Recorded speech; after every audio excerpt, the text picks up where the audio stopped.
For the first time in years, several Texas counties are returning to hand-marked ballots in the current election. KVUE's Daniel Perot spoke with elections officials about this shift back to a decades-old voting method and checked in with voters to see how they feel about the changes.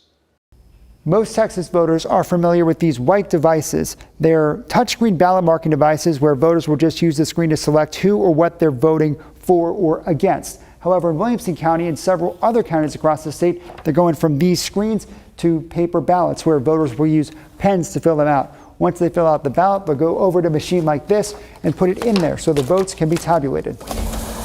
I was happy to do it by hand. For some, it's a welcome change. I feel like there's been an issue with the machines in past elections. Others question why it's needed. Seems like 2 steps back, 1 step forward. The changes are in response to a presidential executive order issued in March instructing the U.S. Election Assistance Commission to amend its guidelines to ban barcodes in voting systems except for those used by people with disabilities. MIT political science professor Charles Stewart says barcodes help scanners count votes. The marks are exactly where the machine is expecting them. And so there's no ambiguity. But critics say voters can't tell if the code accurately reflects the choices they made on the screen. A lot of people just don't trust the barcodes. Williamson and Bastrop counties have switched to a new voting process called the Ballot on Demand system. We have worked really hard to make sure that the voters have the same experience that they had previously. Both received Help America Vote Act election security grants to pay for the new systems, which in Williamson County costs more than $1 million.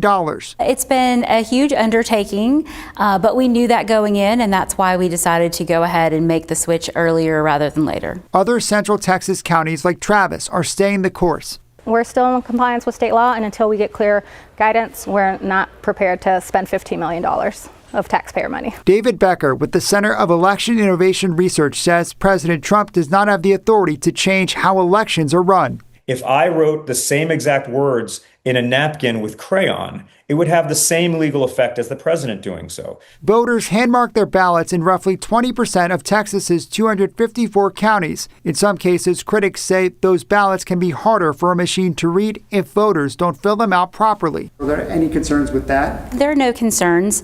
After each election, there is a hand audit done. State law requires Texas follow the Election Assistance Commission standards. Stewart says it will take months to finalize any recommendations. They are not going to uncertify currently used and currently available machines. Election officials weighing options, hoping they won't have to scramble to buy new machines ahead of the 2026 primaries next spring.